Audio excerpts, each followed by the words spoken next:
Bonjour, 97.4 foot, c'était hier à 13 h et ce soir, on vous propose 97.4 foot plus une nouvelle émission plus complète du week-end de football à La Réunion. Mais avant, et pour ceux qui n'étaient pas avec nous hier à 13 h, je vous explique ce qui s'est passé.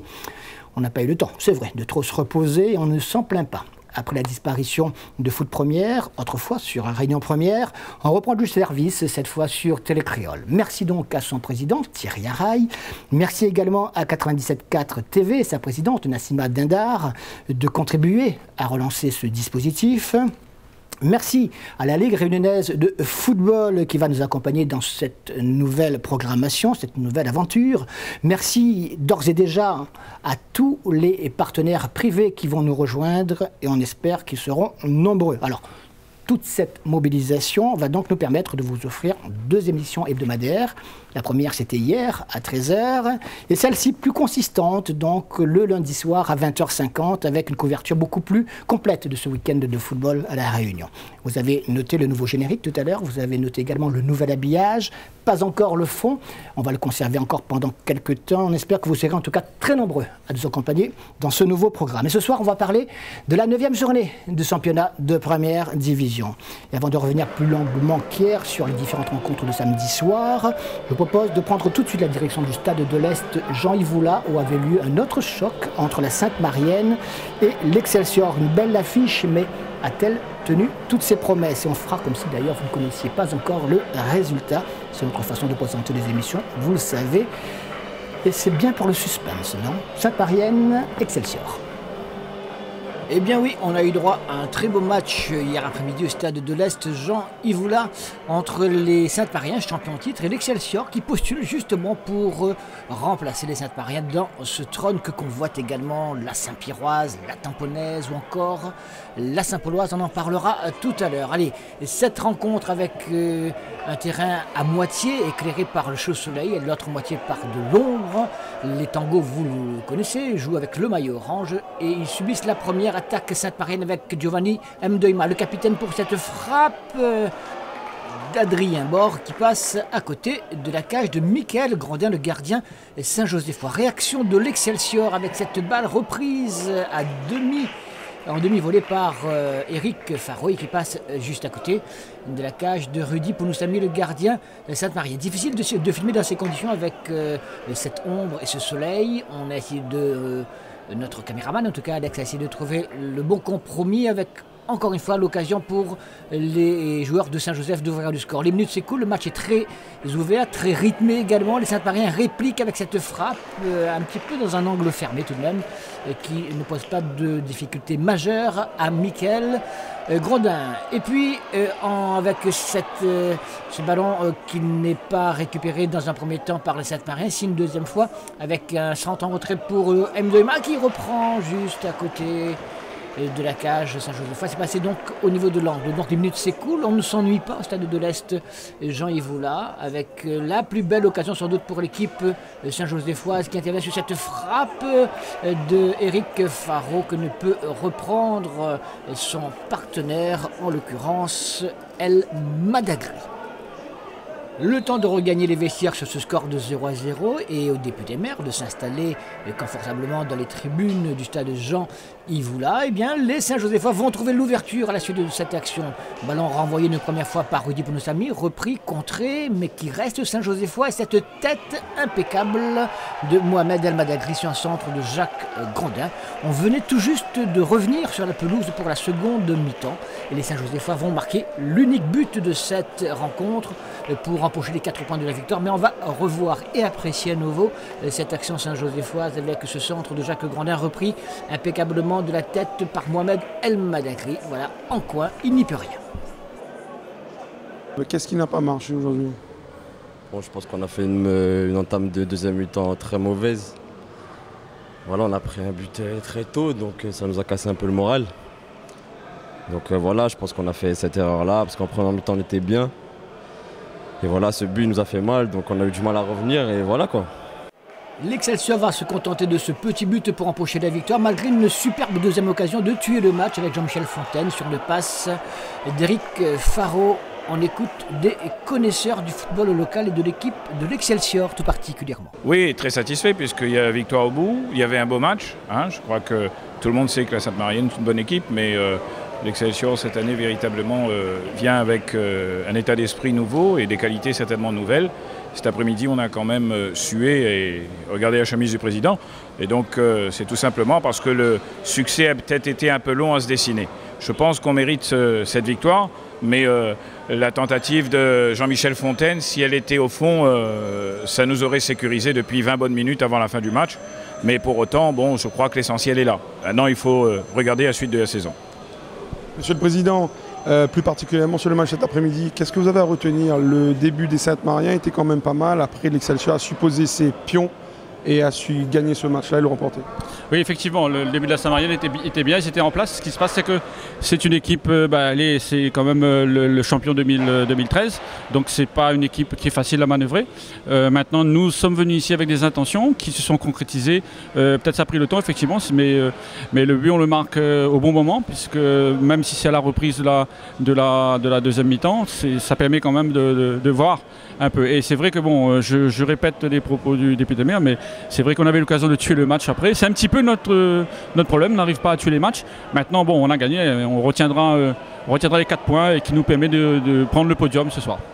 Et malgré les nombreuses absences côté Sainte-Marien, à cause de blessures, elle n'a pas démérité, elle a même montré quelques belles dispositions collectives, aurait pu égaliser par exemple sur ce coup franc puissamment tiré par Johan Guichard. À côté de lui, il y a Adrien Bord. Ça frappe et détourné du bout des gants par le gardien Saint-Joseph, Michael Grandin. Les minutes s'écoulent, on en restera là, vous le savez, mais Sainte-Marie a continué à se battre. Ce qui s'est passé, c'est le mauvais début de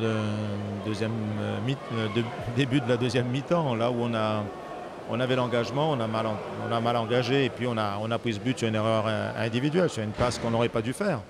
Mais sinon, sur ce qui était mis en place, la première mi-temps, je pense qu'on a eu la maîtrise du milieu de terrain adverse, on a su les mettre en difficulté, on a eu des situations de marquer, mais bon. C'est vrai qu'en ce moment, c'est pas bon, ça ne fonctionne pas correctement, mais on fera en sorte qu'on puisse travailler cette semaine encore avec beaucoup de sérénité, de préparer correctement le match qui arrive face à la Jeanne d'Arc, qui est dans la même situation que nous. Et histoire de vous montrer quand même que les Sainte-Mariennes n'ont pas été ridicules et que les Saint-Josephois ont dû rester très vigilants jusqu'à la fin. Regardez cette magnifique reprise de Giovanni Mdeima, repoussée par le gardien Michael Grandin. On en restera là donc. Victoire des hommes de Fares, 1-0. Coach, il fallait gagner pour rester scotché là-haut, c'est fait. Ouais, on a gagné, à l'extérieur, c'est bien. On ne peut pas demander plus que ça. Sans encaisser de but devant une superbe équipe de Sainte-Marie. Quand ils vont récupérer leurs joueurs, je crois qu'ils risquent de faire très mal. Qu'est-ce qui a fait la différence d'après vous cet après-midi?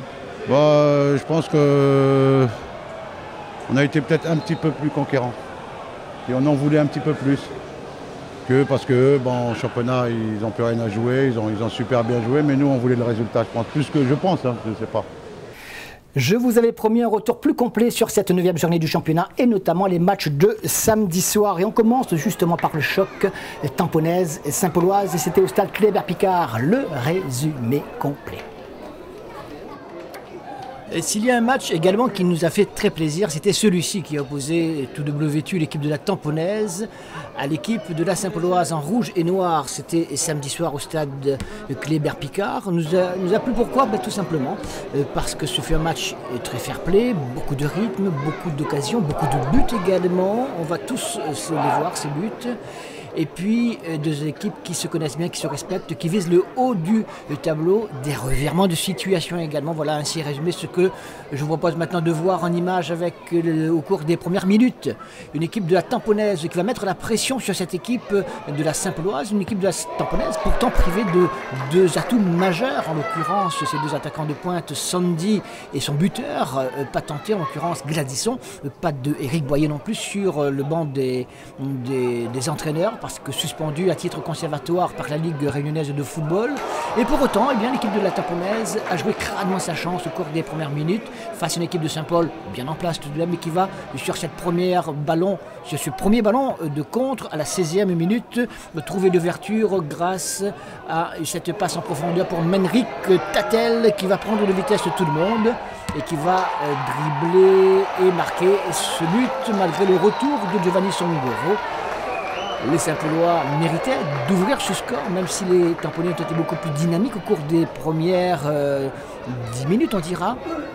Des Saint-Paulois qui vont ensuite maîtriser la rencontre. On regarde à nouveau ce but de Menric Tatel qui prend de vitesse le gardien Michael Tsenton. 1-0, non pas à la 16e, mais là à 13e minute exactement. Donc c'est parti relativement vite. Les minutes s'écoulent. L'équipe de la Tamponaise va avoir une superbe occasion d'égaliser sur ce puissant coup franc de Kundasamy, repoussé et repris par Wisnelda. Wisnelda, mais Mathieu Pelops se fait bonne garde. Le public, malgré la fraîcheur tamponaise en cette période, était venu très nombreux dans le stade de Kléber-Picard pour une belle rencontre, je vous le rappelle. Et les Tamponnais ne vont pas lâcher le morceau comme ça, ils vont chercher l'égalisation avec Giovanni Songoro qui trouve une possibilité avec Mounoussamy qui sert parfaitement Willy Wisnelda. Malheureusement pour lui, Willy Wisnelda tire à côté de la cage de Mathieu Pelops. Il se demande d'ailleurs comment a-t-il pu rater cette égalisation.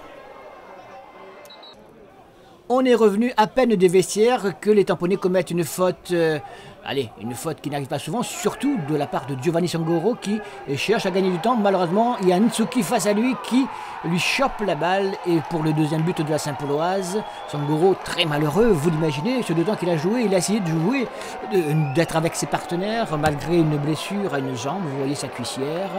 2-0, on écoute le capitaine tamponnais, malheureux et pas à la fois.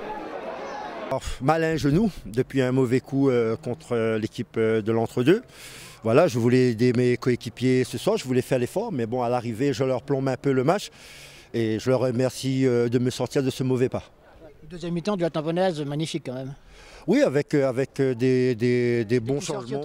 Tout à fait, avec les bons changements que les coachs ont fait, ça nous a remis d'aplomb. On a mis un petit peu plus de joueurs de ballon au milieu et on a vu qu'on était capable de rivaliser à ce moment-là. C'est dommage qu'on n'avait peut-être pas eu un petit peu plus d'ambition dès le départ. On a craint cette équipe, c'est normal.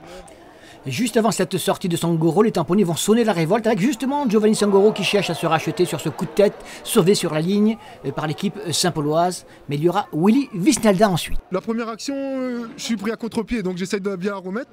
Et la deuxième, je veux la croiser, mais trop apparemment. Et trop apparemment. Et puis en deuxième mi-temps, j'ai dit... Après, je joue avec l'expérience, je dis bon là, il ne faut plus calculer. Là sur la tête, je dis je m'en fous, je mets la tête. S'il y avait un crampon devant, je l'aurais mis quand même. Puis sur le pied gauche, c'est pareil, je réfléchis pas. Il faut arrêter de réfléchir quand ça ne veut pas rentrer. Donc voilà. Et le voilà, ce magnifique premier but de Willy Wisnelda qui permet à son équipe de revenir à 2-1. Une réalisation intervenue à la 57e minute, donc il y avait encore beaucoup de minutes à jouer, beaucoup de temps encore pour chercher l'égalisation. Et vous les voyez se précipiter, les joueurs tamponnés, ils ont raison car ils ont un bon coup à jouer. Mais pour le plaisir tout d'abord, sur ce magnifique centre de Loïc Rivière, regardez, impeccable. Impeccable également l'impulsion et la tête à bout portant de Willy Wisnelda pour ramener son équipe à une longueur de l'équipe saint-pauloise. Les Tamponnais vont mettre la pression sur une équipe adverse un petit peu à la rue, qui est un peu désorganisée, désorientée. Et sur ce contre de Loïc Rivière sur Hubert, eh bien, il y a à nouveau Willy Wisnelda qui marque le deuxième but de son équipe pour l'égalisation à la 67e minute. Regardez ce contre sur Gérard Hubert. Et 2 buts partout, ce sera le score final, mais on écoute le rebuteur avec ses partenaires. C'est vrai que la Tamponaise a pris samedi soir une nouvelle dimension mentale. On a un gros mental, ça on peut pas nous enlever ça. Depuis le début de saison on a un gros mental et ça, je pense que pas tout le monde voit ça, mais là je pense qu'on a une petite idée de ce qu'est la Tamponaise cette année. Peut-être qu'on n'est pas meilleur que les autres années, hein. Ça c'est vrai. Mais on a le mental qu'il faut, ça c'est sûr. Encore un peu plus fort avec les conditions dans lesquelles vous avez gagné là ce soir. Hein. Ah oui, ça renforce le truc. Et on va s'appuyer là-dessus, voilà, c'est le deuxième match référence après Sainte-Marie. Donc voilà, après bon, on sort de loin, Je pense que si on aurait poussé encore, on aurait pu peut-être marquer le troisième. Hein? Moi? Non, je connais. Menric Tatel, l'attaquant de la Saint-Pauloise, se blesse sur cette action, une action de but, mais il n'y aura pas d'un côté ou de l'autre un troisième but. Les Saint-Paulois, vous l'avez vu, avaient l'occasion ici de reprendre l'avantage, il n'en sera rien, mais la dernière occasion la plus franche reste pour l'équipe tamponnaise à la suite de ce contre rapidement mené sur toujours le même Willy Wisnelda qui est à 2 doigts, 50 cm si vous préférez, de marquer le but vainqueur. Mais on en reste là, 2 buts partout. On n'a pas été ridicule, je pense que ce match, on a maîtrisé, on a marqué au bon moment. Après, c'est vrai qu'en deuxième mi-temps, au lieu de garder le ballon, on a reculé, on a laissé le ballon à l'adversaire. Après, voilà, 2 erreurs, on encaisse 2 buts et voilà quoi, c'est vraiment dommage. Enfin, justement, rectifier le tir la semaine prochaine et repartir de l'avant. Direction le stade Lambrakis du Port maintenant, où la Jeanne d'Arc accueillait la Saint-Pierroise. Des Saint-Pierrois toujours invaincus dans son championnat et qui ont gagné par 3 fois déjà à l'extérieur, alors que les Portois, eux, ont déjà été défaits à domicile à 2 reprises. C'est vrai que depuis quelques semaines, les choses semblent en tout cas un peu plus équilibrées. Était-ce suffisant pour aller parler d'une victoire de la Jeanne? On va tout de suite le savoir. Jeanne d'Arc, Saint-Pierroise. Non, il n'y aura pas de victoire de la Jeanne, en tout cas pas face à cette équipe saint-pierroise, cette machine saint-pierroise qui a donné une leçon de réalisme aux Portois qui étaient pourtant toujours et encore une fois soutenus par leurs fidèles supporters. Le bilan avec Pascal Buteau. Saint-Pierroise reste à Saint-Pierroise, elle vise le titre, c'est vrai. Mais bon, quand on joue un match de football, c'est pour contrarier les plans de l'équipe adverse. On les a contrariés pendant 25-30 minutes. Ce but, je pense qu'il nous a tués. Même le deuxième but, je ne sais pas s'il y a de la position où on est. Je pense que ça a coupé aussi les jambes des joueurs. On était mieux rentré à la deuxième mi-temps. Et après, bon, c'est le foot, on perd 3-0. C'est dur à encaisser, mais il faut tourner la page, il faut continuer. Le championnat est encore long. C'est à nous de se ressaisir. En ce moment, on réagit seulement, on n'agit pas. J'aimerais bien que nos joueurs, nous, ensemble, qu'on passe un petit peu à l'action, mais pas en réaction, parce que quand on regarde, les occasions se procurent, on n'arrive pas à les mettre au fond. Donc, continuons à travailler, le vent va finir par tourner. Une équipe de la Jeanne d'Arc qui pourtant, au cours des premières minutes, a mis la pression sur cette équipe saint-pierroise. Elle aurait pu scorer, peut-être que cela aurait changé la face de cette rencontre, mais avec des si, vous le savez, on ne va pas bien loin. Regardez par exemple cette action développée sur le côté gauche qui va semer la panique au sein de la défense saint-pierroise. Il n'y aura pas de but au bout. Et saint-pierroise qui va, sans s'affoler, reprendre les choses en main et marquer un premier but que l'on ne verra pas, mais qui va ressembler quelque peu à ces actions développées par l'équipe saint-pierroise avec Wilson Grossette qui va chercher Quentin et trouver Quentin Boesso, mais qui ne peut reprendre un petit peu en déséquilibre d'ailleurs, lequel Wilson Grossette va marquer d'ailleurs un but qui lui sera refusé pour une position de hors-jeu, mais qui ressemble étrangement à celui qu'on nous a décrit, le but qui lui avait été validé, alors que là, vous le voyez, il était hors-jeu. Donc 1-0 pour l'équipe saint-pierroise à ce moment-là, et des Saint-Pierrois qui ont l'occasion de faire le break, car la Jeanne d'Arc, malgré ce bon début de rencontre, n'a pas réussi à confirmer et à laisser faire une équipe saint-pierroise qui va tout de même avoir peur sur cette action. Heureusement qu'il y a dans les buts saint-pierrois un certain Emmanuel Ledoyen, toujours portier très efficace. On l'écoute. On était serein, pas serein, mais on était en place. On attend le bon moment, on a marqué le but quand il faut. Après, c'est l'équipe, c'est une force, l'équipe lui-même, et qu'en ce moment, nous étions un petit peu d'un trou. Là, nous commençons à goûter la victoire, donc pour nous, les bien. Et sur ces images, vous avez bien compris qu'Emmanuel Ledoyen n'a pas chômé non plus. Face à lui, la Jeanne d'Arc n'a pas eu de réussite, encore une fois. Et finalement, les Saint-Pierrois vont marquer un deuxième but à la suite de cette tête d'Ali Djamali à la 53e minute. Le ballon ayant franchi, selon le juge assistant, la ligne fatidique. Donc 2-0 pour la Saint-Pierroise à ce moment-là. Et puis un troisième but même à la 71e minute, signé de Wilson Grossette. Magnifique but du reste. Dans le coup, il y a ses partenaires, notamment cette passe impeccable pour une petite pichenette, un lob sur le gardien portois. Ça fait 3-0. C'est cher payé, c'est sévère, mais c'est le réalisme saint-pierrois face à une équipe de la Jeanne qui se cherche encore, qui cherche surtout la réussite. Bon, c'est vrai qu'en première mi-temps, c'était un match équilibré. Je pense que la Jeanne nous a poussé vraiment pendant les 45 premières minutes.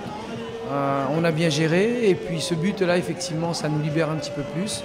Et puis en deuxième mi-temps, ben, on a été très réaliste et puis à partir de là, on a bien géré ce match. Et on termine par un petit mot de Thomas Nativel, ex-transfuge du Saint-Denis et Football Club, aujourd'hui à la Jeanne. Voilà, c'est assez compliqué, mais c'est la DAP. C'est là qu'il faut savoir rester concentré et montrer qu'on est présent de la 0 minute jusqu'à 45e. 90e. Ouais, 90e. Ça fatigue, ça. Direction la Petite-Île maintenant, où l'équipe locale accueillait l'équipe de Bras-Fusil. Des Petits-Îlois toujours invaincus à domicile, alors que l'équipe de Bras-Fusil se comporte plutôt bien à l'extérieur.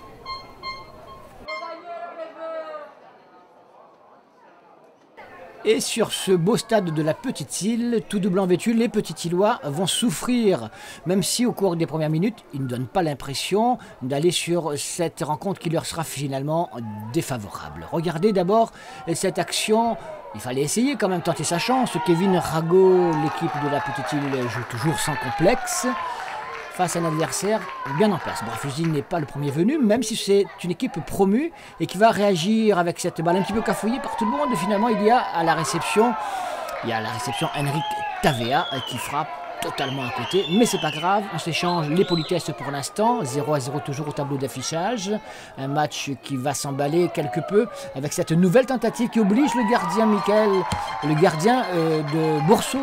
Julien Bourseau de l'équipe de Bras-Fusil à détourner en corner. Et c'est finalement cette équipe de Bras-Fusil qui va se créer une nouvelle occasion devant la cage de 24 Salah, rien de plus efficace pour l'instant. Enfin, dira-t-on, avec ce but inscrit par l'équipe de Bras-Fusil sur ce corner. Ballon un peu cafouillé au milieu d'un paquet de joueurs. Il y a Praxis qui est là pour reprendre cette balle à la 24e minute et permettre à son équipe d'ouvrir le score, de mener par 1-0 à ce moment-là. Regardez toutes les personnes, tous les joueurs qu'il y a, on fait un petit peu n'importe quoi, on essaye de dégager, les pieds sont faibles et finalement en déséquilibre, c'est lui qui égalise. Praxis donc permet à l'équipe de Bras-Fusil de mener par 1-0. On procède à quelques changements du côté de la Petite-Île. La Petite-Île qui sera récompensée à la suite de cette action qui va amener un penalty pour cette faute dans la surface de réparation. Penalty que siffle l'arbitre qui va permettre à Adrien Lecomte d'égaliser en 2 temps. C'est sûr, j'aurais aimé que ce but serve à rester à 1-1, mais voilà, on n'a pas pu rester, on n'a pas pu marquer un autre but, on a encaissé, et voilà. Il a donc fallu tirer une deuxième fois, et là, c'est aussi la bonne. Un but partout, mais vous l'avez peut-être déjà compris, ou vous le savez sûrement. La Petite-Île va finalement encaisser un deuxième but et perdre pour la première fois sur sa pelouse. Mais avant cela, regardez, le Bras-Fusil a souffert aussi avec la sortie de son capitaine Yonce Morel, qui est obligé de quitter ses partenaires. Ça aurait été compliqué de venir décrocher un résultat ici, à Petite-Île. Mais malgré quelques faits de jeu, on a réussi à mettre ce deuxième but. Et voilà, je tiens à féliciter les joueurs parce qu'on a été solidaires. On a fait du jeu. On était vraiment conquérants sur les ballons. On a gagné pas mal de duels. Et je pense que la victoire est quand même méritée ce soir.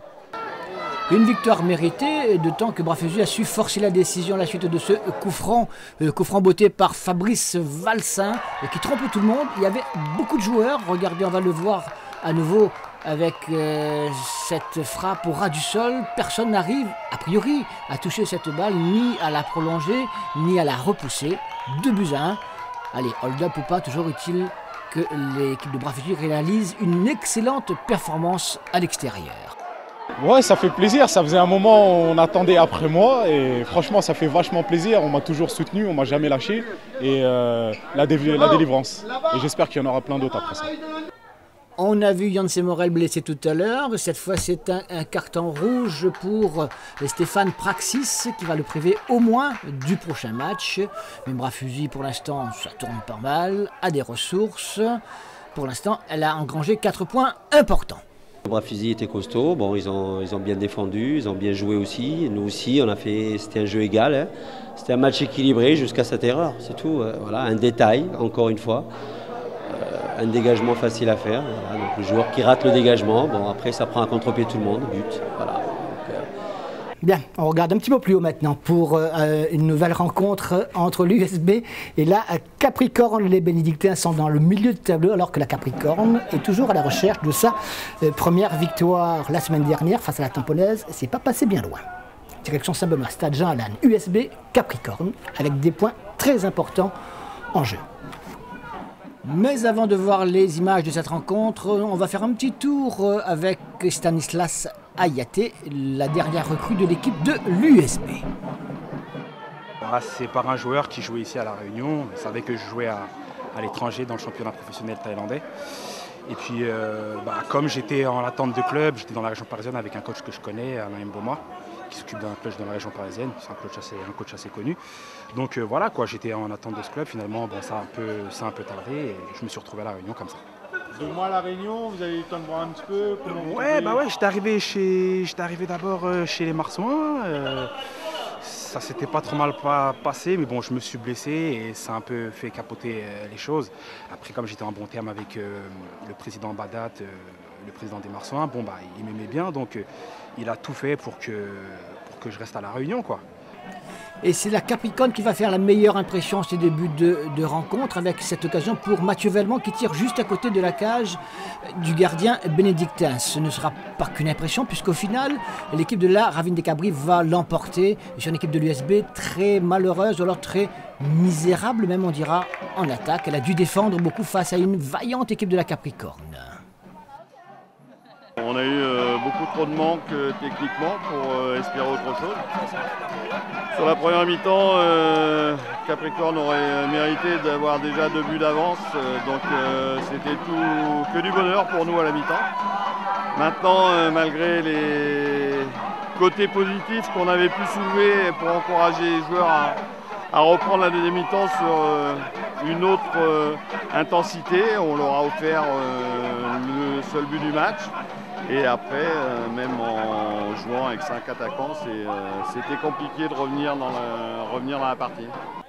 Et le seul but de cette rencontre a été marqué par Mathieu Vellemont au retour des vestiaires. Une équipe de la Capricorne qui empoche sa première victoire dans ce championnat à l'issue de la 9e journée.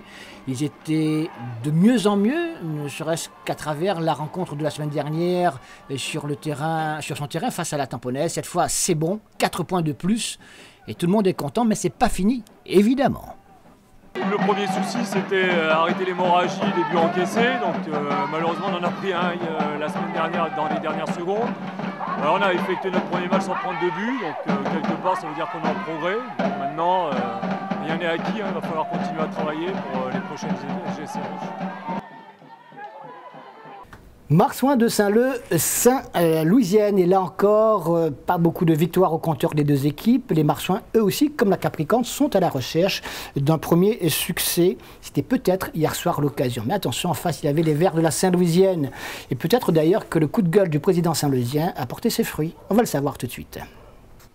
Eh bien, on va mettre tout cela sur le compte du coup de gueule du président Badat, de l'équipe des Marsouins, puisque l'équipe des Marsouins a enfin empoché les 4 premiers points de sa première victoire. Et pourtant, face à Saint-Louis, ça n'a pas été facile. Regardez en début de rencontre le travail que doit effectuer le gardien saint-leusien face aux attaquants de l'équipe saint-louisienne. Sans complexe, regardez cette tentative de lob depuis les 30 mètres. C'est pas passé bien loin, mais il n'en sera absolument rien, car au final, ce sont les Marsouins qui vont marquer l'unique but de cette rencontre à la suite de ce corner. Un corner qui va permettre donc à l'équipe de Saint-Leu d'ouvrir le score et de marquer grâce à Atoumani et qui a touché cette balle. 1-0, ce sera le score final. On imagine la joie de l'équipe saint-leusienne avec cette réalisation. Ils attendaient cela depuis très longtemps.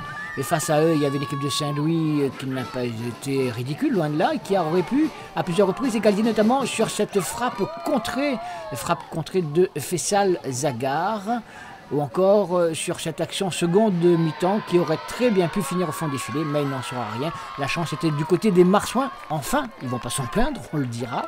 1-0 et 4 points dans la besace, ça va faire toujours du bien. Peut-être que c'était là le vrai décollage pour l'équipe des Marsouins et qui va faire de la résistance en fin de rencontre et même se créer une occasion de 2-0. On en restera là, ça suffit. 1-0, score final pour les Saint-Leusiens. Le mauvais sort est tombé, et tant mieux, parce que là, ça fait vraiment du bien, ouais, ça soulage un peu. Si on te dit que tu es un petit peu plus adroit, on dirait que le filet tomberait plus. Bah ouais, on aurait pu corser l'addition, mais bon, le principal c'est d'avoir gagné, et puis maintenant il faut se remotiver, repartir pour continuer dans la même lancée, et puis essayer d'aborder tous les autres matchs de la même manière, quoi. C'est vrai que les Marsouins, ils ont mis le pied sur le ballon aujourd'hui. Bah aujourd'hui, ça a joué. Comme tous les matchs, on joue, mais après, c'est des opportunités qu'on n'a pas. Encore aujourd'hui, on marque un but, mais on peut encore marquer 2 ou 3. Mais malheureusement, on n'a pas cette efficacité devant, quoi. C'est ce qu'on dit depuis longtemps, mais bon, ça va venir, ça va venir. Oui, tout à fait. C'est une défaite, hein, donc, et elle fait mal parce que je pense que dans le jeu, on a été meilleur que l'adversaire. On a produit du jeu, par contre, on n'a pas converti nos occasions qui étaient assez nombreuses. Et voilà, c'est un petit peu le péché depuis quelques matchs. Et effectivement, quand on ne met pas les occasions au fond, eh ben voilà, on est à la merci d'un but sur leur première occasion. Et on le paye très cher et c'est bien dommage parce que, vu la situation dans laquelle on vit depuis plusieurs semaines et ce qu'ont montré les joueurs dans l'envie, malgré tout, j'ai vraiment de la peine pour eux parce qu'ils ont fait beaucoup d'efforts et à la fin, on n'est pas récompensé du tout. On a été particulièrement complet, je l'espère en tout cas, dans ce championnat de première division. Eh bien, on regarde l'ensemble des résultats et les classements qui en découlent. Allez, les résultats complets, on a vu tous les buts, les 6 rencontres tamponnaises, Saint-Pauloise, 2 buts partout, victoire de la Saint-Pierroise, de Bras-Fusil, de la Capricorne à l'extérieur. Donc c'était la journée des équipes qui rendaient visite à leurs adversaires.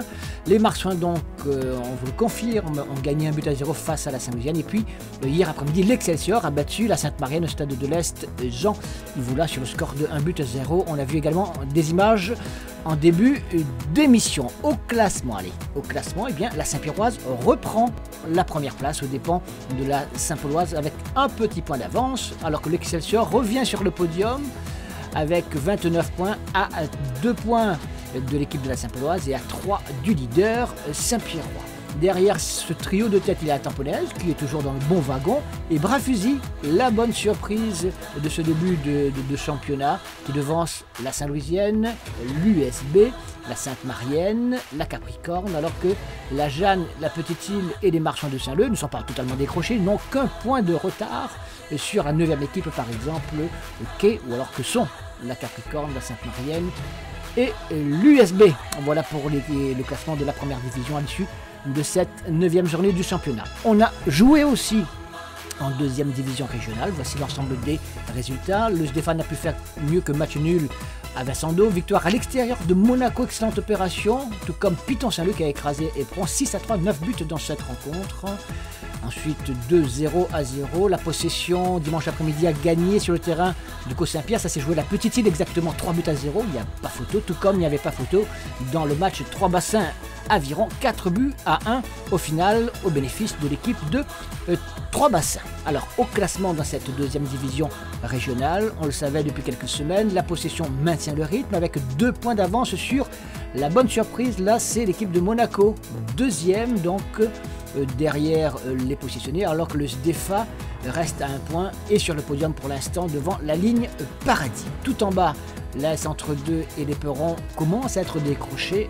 Attention, ça risque d'être de plus en plus compliqué au cours des prochaines semaines. La semaine prochaine, encore une double émission évidemment qui vous attend, notez-le, dimanche à 13h et lundi à 20h50, semaine prochaine consacrée à la 10e journée du championnat de première division dont voici le programme. Bras-Fusil, USB, tiens, derby bénédictin, Saint-Pauloise, Saint-Louisienne, Capricorne, Petite-Île, Excelsior, Tamponnaise, gros match là aussi, Sainte-Marienne, Jeanne d'Arc et Saint-Pierroise, Marsouins de Saint-Leu. En 2e division régionale, on disputera également la 10e journée de ce championnat 2014 avec le programme suivant. Piton-Saint-Leu, Ligne Paradis, entre 2-3 bassins, Possession, Vincent d'Eau, Léopard, Sdefa, Aviron, Éperon, Monaco, Rivière Sport et AF Saint-Louis, Co de Saint-Pierre. On espère que cette nouvelle formule du football local à La Réunion, à la télévision, sur Télécréole vous a plu. En tout cas, si c'est le cas, rendez-vous dimanche prochain à 13h pour 97.4 foot et le lundi à 20h50 pour 97.4 foot plus. En attendant, excellente semaine et au week-end prochain. Salut!